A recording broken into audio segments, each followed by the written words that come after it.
Oh my god. Okay. My cat bit me.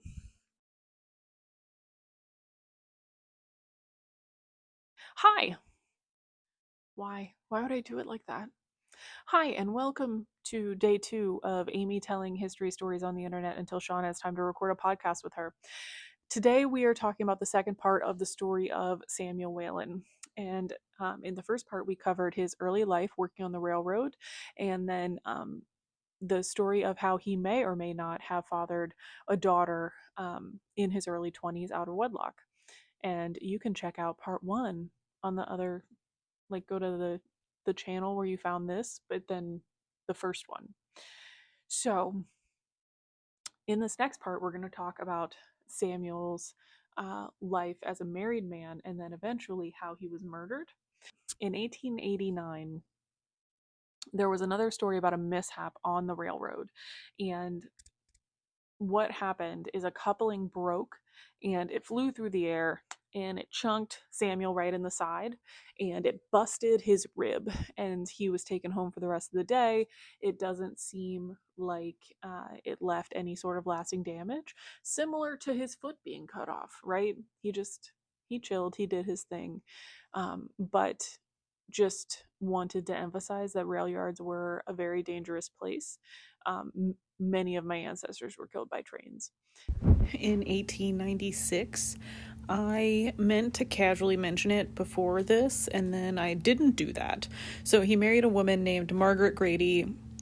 She went by Maggie according to their wedding certificate, which is what you are looking at right now. And this next part is about when they are married. All right, Samuel and Maggie were married and they had 4 children, the youngest of which was named Samuel Whalen Jr. and was born in 1912. He very sadly only lived until 1916, but it it was a very hard loss for the family. It kind of must have been. Uh, but there are remembrances printed in the paper in reference to Samuel. And so I want to take a second and read those because I think they're really interesting. So, the year following Samuel's death, so he died in 1916. In 1917, on the first anniversary of his death, a remembrance was printed in the Cincinnati Enquirer, and it was submitted by a friend of the family who's named as Mrs. Armstrong, and also her son James were named as the people who submitted this remembrance. In loving remembrance of Samuel Whalen, who died February 21st, 1916. We are lonely, dear Sam, without you. Your voice we loved is still, and all that is left in life for us is your grave on Price Hill. From his loving friends, Mrs. Armstrong and her son James. And so Samuel is buried at St. Joseph Cemetery in Price Hill in Cincinnati, as is the majority of my family. And so I thought it was interesting that they reference where his grave is, and that it seems that they wrote this poem themselves to put this remembrance in the paper. And so in 1920, which was, oh my god, okay, my cat bit me. A second remembrance was printed in 1920, and that was actually submitted by his parents. And so here's what this one says.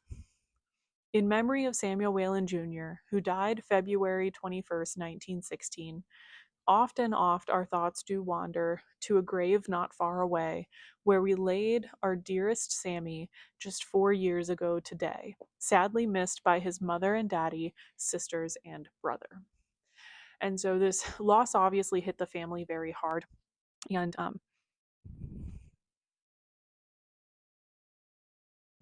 this loss hit the family very hard, but also shows just the way that the newspaper was kind of used to share feelings. I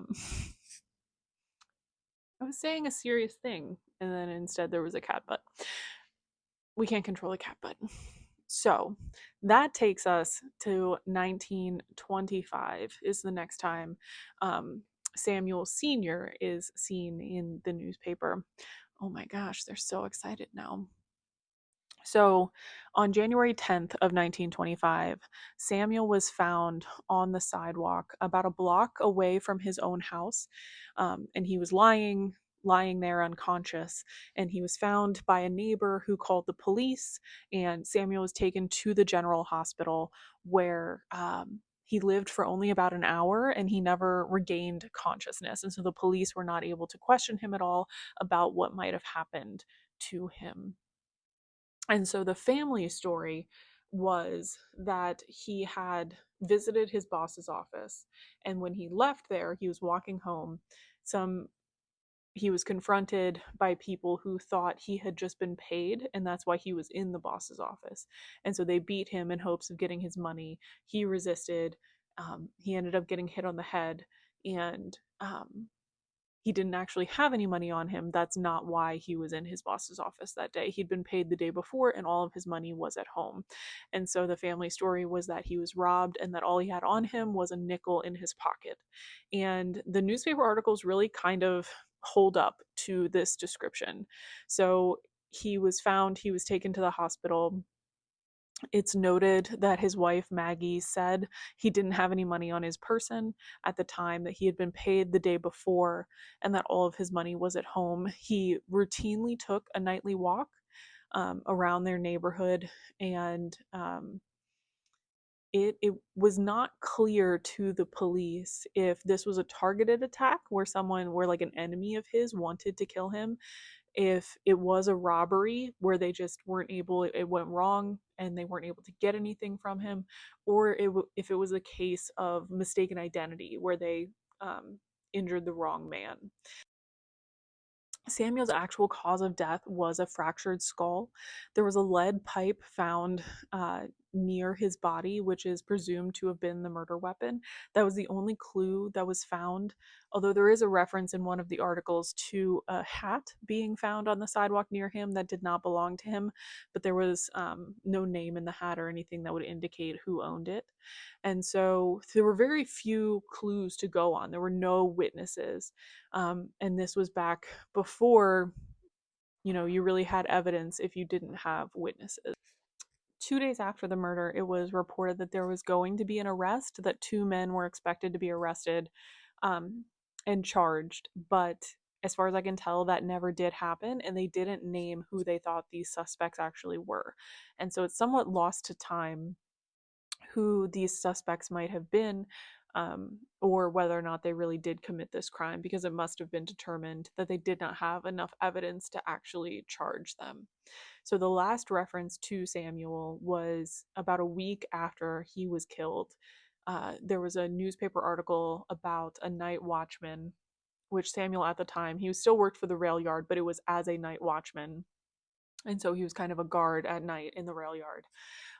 That another night watchman had been killed, and along with Samuel, there was a third, and so 3 total night watchmen had been killed all within that past month.